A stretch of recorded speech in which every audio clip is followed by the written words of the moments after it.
खुलुमबाय बेयो बड'लेण्ड इंखं टेलिभिजन दिनै 18 सेप्टेम्बर 2022 रबिबार खालि सानसेनि बरादखौ नोंथांमोननि खाथियाव लाबोदों आं सदानन्द दैमारिया।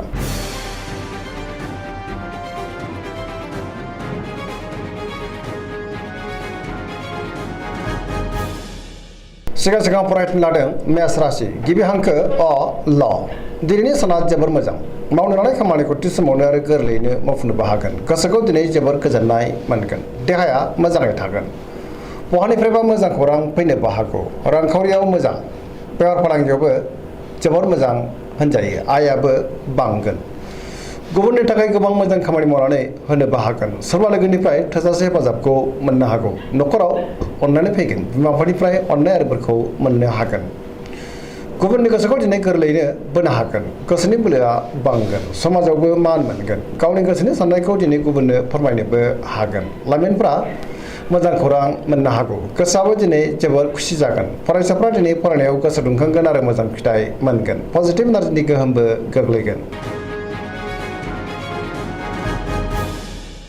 वृष राशि गिबि हांखो इ उ ब दिनैनि साना जोबोर मोजां मोनफ्रोमबो बिथिङावनो जाफुंसारगोन। गोबां मोजां खाबु फैनोबो हागौ। गोसोखौ दिनै जोबोर गोजोननाय मोनगोन। गोसोनि बोलोआ बांगोन। गावनि गोसोनि साननायखौ गुबुननो फोरमायनोबो हागोन। मावनो लानाय खामानिखौ मावफुंनो हागोन। समाजाव मान मोनगोन। रांखावरियाव मोजां बेफार फालांगियावबो मोजां आयाबो बांगोन। न'खराव बिसि फिसायनि गेजेराव अननानै फैगोन। बिदा फंबायनिफ्राय थोजासे हेफाजाब मोननो हागौ। देहाया दिनै मोजाङै थागोन। अब्लाबो नाथाय जानाय लोंनायाव सांग्रां जानांगोन। गुबुननि हेफाजाबखौ मोननो हागोन। जायखि खामानि मावा मानो मोनफ्रोमबो खामानिखौनो दिनै गोरलैयैनो मावफुंलांनो हागोन। सोरबा लोगोनिफ्राय थोजासे अनसायनाय मोननो हागौ। गोसोनि साननायफ्रा दिनै मोगथाङाव जाफुंगोन। पजिटिभ एनार्जिनि गोहोमबो गोग्लैगोन।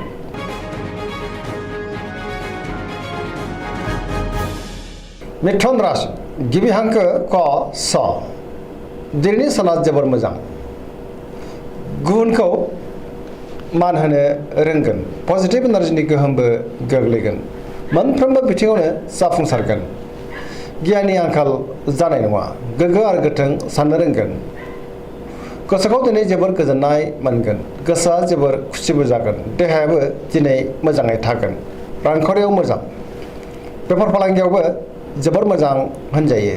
न'खराव दिनै अननानै फैगोन। बिदा फंबायनिफ्राय हेफाजाबखौ मोननो हागोन।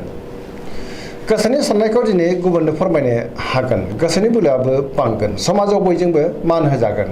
मावनो लानाय खामानिखौ थि समावनो आरो गोरलैयैनो मावफुंनोबो हागोन। सोरबा लोगोनिफ्राय मोजां खौरां फैनोबो हागौ। गुबुनजों मोजां सोमोन्दो लाखिनो रोंगोन। लाइमोनफोरनि गोसोआ दिनै जोबोर खुसि जागोन आरो गावबा गावनि गोसोनि साननायखौ फोरमायलायनोबो हागोन। कर्कट राशि गिबि हांखो ड ह दिनैनि साना जोबोर मोजां माबा मोनसे मोजां खौरां मोननो हागौ। गोसोखौ दिनै जोबोर गोजोननाय मोनगोन। सोरबा लोगोजों बाख्नाय जानो हागौ।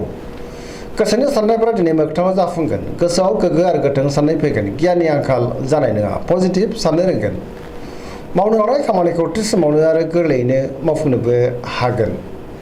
सिगांनि बबेबा आद्रा खामानिखौबो दिनै मावफुंनो हागोन। रांखावरियाव मोजां बेफार फालांगियावबो मोजां न'खराव अननानै फैगोन। समाजाव बयजोंबो अनसायजागोन। देहाया मोजाङैनो थागोन। अब्लाबो नाथाय जानाय लोंनायाव सांग्रां जानांगोन। गुबुननि हेफाजाबखौ थोजासे मोननो हागौ। न'खराव बयजोंबो गोरोबनो रोंगोन।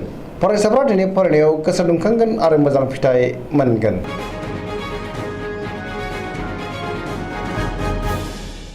सिंह राशि गिबि हांखो म ट दिनैनि साना बारा मोजां नङा। गोसोआव नेगेटिभ साननाय फैनो हागौ। मावनो लानाय खामानिखौ मावफुंनो हागोन। अब्लाबो नाथाय माबा नङा माबा मोनसे गोरोन्थिबो जानो हागौ। सोरबा लोगोनिफ्राय गाज्रि खौरांबो मोननो हागौ। बहाबा दावबायहैनो खाबु मोनगोन आरो मोजाङैनो हान्थिनोबो हागोन। रांखावरियाव बारा मोजां नङा। आयनिख्रुइ दिनै खरसायासो बांसिन जानोबो हागौ। बेफार फालांगियावबो बारा मोजां नङा। गोबां खहा जानांनोबो हागौ। सांग्रां जानाया गाहाम। गोसोनि साननायखौ दिनै गुबुननो फोरमायनो हागोन। न'खराव अननानै फैगोन। बिदा फंबायनिफ्राय हेफाजाबखौ मोननो हागोन। समाजाव मान मोनगोन। गुबुननि गोसोखौ बोनो गोब्राब जागोन। देहाया मोजाङै थागोन। अब्लाबो नाथाय जानाय लोंनायाव सांग्रां जानांगोन। गोसोआ दिनै जोबोर आला खाला जागोन। लाइमोनफ्रा गावबा गावनि गोसोनि साननायखौ फोरमायलायनो हागोन। कन्या राशि गिबि हांखो प ट दिनैनि साना मोजां आरो गाज्रिनि गेजेरजों बाबेलांगोन। गोसोआव नेगेटिभ साननाय फैनो हागौ। गोथों आरो गोग्गो साननो रोंनाय नङा। गियाननि आंखाल जानोबो हागौ। रांखावरियाव मोजां अब्लाबो नाथाय खरसाया बांगोन। बेफार फालांगियाव मोजां। देहाया दिनै बारा मोजां थानाय नङा। जानाय लोंनायाव सांग्रां जानांगोन। गोबां रोखोमनि देहायारि जेंनाजों मोगा मोगि जानांनो हागौ। न'खराव दिनै अननानै फैगोन। समाजाव मान मोनगोन। गोबां मुंदांखा सुबुंजों दिनै लोगो मोनज्लायनोबो हागौ। सोरजोंबा बाख्नायजानोबो हागौ।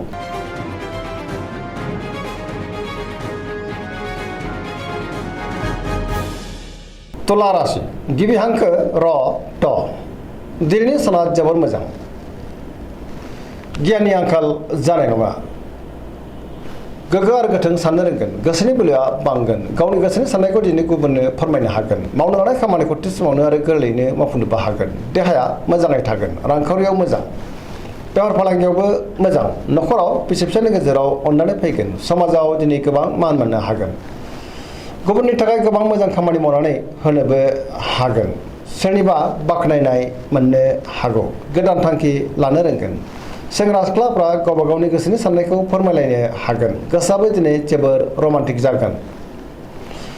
पजिटिभ एनार्जिनि गोहोमबो गोग्लैगोन।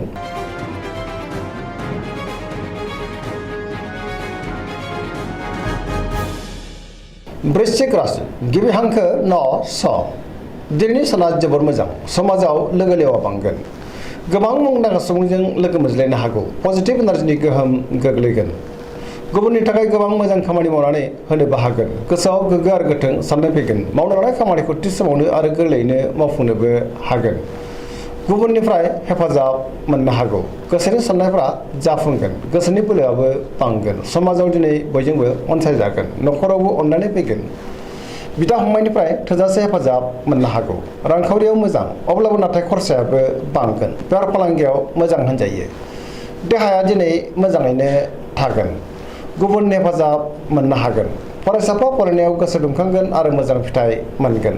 लाइमोनफ्रा जोबोर रमान्टिक जागोन आरो गावबा गावनि गोसोनि साननायखौ फोरमायलायनोबो हागोन।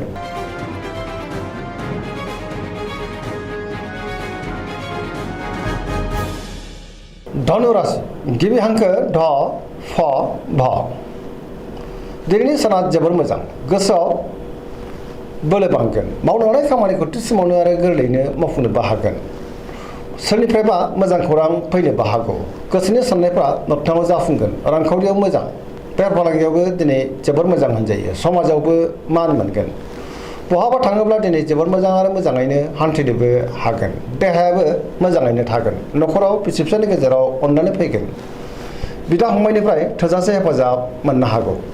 बहानिफ्रायबा मोजां खौरां फैनोबो हागौ। लाइमोनफोरनि गोसोआ दिनै जोबोर रमान्टिक जागोन आरो गावबा गावनि गोसोनि साननायखौ फोरमायलायनोबो हागोन।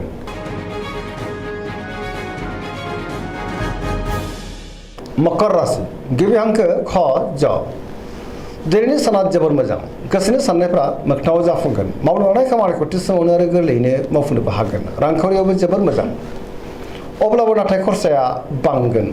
बेफार फालांगियाव मोजां होनजायो। आयाबो बांगोन।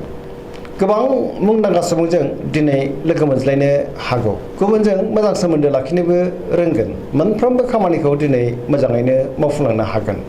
गोदान खामानियाव आखाइ होजेननोबो हागोन। न'खराव बिसि फिसायनि गेजेराव अननानै फैगोन। बिदा फंबायजों मोजां सोमोन्दो थागोन। सेंग्रा सिख्लाफ्रा गावबा गावनि गोसोनि साननायखौ फोरमायलायनो हागोन आरो गोसोआ दिनै जोबोर रमान्टिक जागोन। फरायसाफ्रा दिनै फरायनायाव गोसो दुंखांगोन आरो मोजां फिथाइ मोननोबो हागोन। पजिटिभ एनार्जिनि गोहोमबो गोग्लैगोन।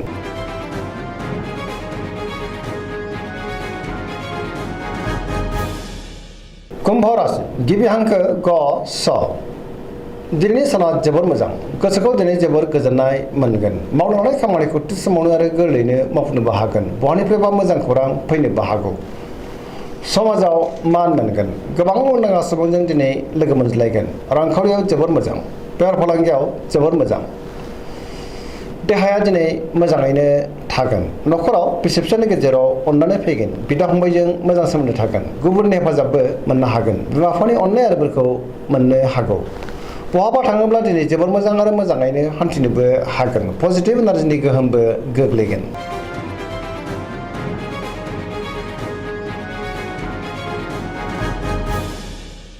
मीन राशि गिबि हांखो ड स दिनैनि साना मोजां आरो गाज्रि गेजेरजोंनो बाबेनलांगोन गुबुननि थाखाय गोबां जेंनायाव गोग्लैनांनोबो हागौ गोसोआव गोनो गोथो साननाय फैगोन नेगेटिभ एनार्जिनि गोहोम गोग्लैनो हागौ सांग्रां जानाया गाहाम गोसोनि बोलोआ लोरबां जागोन गावनि गोसोनि साननायखौ दिनै गुबुननो फोरमायनो हागोन देहाया मोजाङै थागोन अब्लाबो नाथाय जानाय लोंनायाव सांग्रां जानांगोन रांखावरियाव बारा मोजां नङा बेफार फालांगियावबो बारा मोजां नङा होनजायो न'खराव दिनै अननानै फैगोन लाइमोनफ्रा जोबोर रमान्टिक जागोन आरो गावबा गावनि गोसोनि साननायखौ फोरमायलायनोबो हागोन फरायसाफ्रा दिनै फरायनायाव गोसो दुंखांगोन आरो मोजां फिथाइ मोननोबो हागोन अब्लाबो नाथाय नेगेटिभ एनार्जिनि गोहोमबो गोग्लैनो हागौ सांग्रां जानाया गाहाम दिनैनि राशि फरायनाया एसेनोसै जोबनायाव बेखौनो खावलायो जाहाथे नोंथांमोना सानफ्रामबो जोंनि बे बड'लेण्ड इंखं टेलिभिजनखौ नायबाय थायो आरो साबस्क्राइब खालामो लोगोसे लाइक खालामो आरो शेयार खालामो एसेनोसै गोजोन्थों।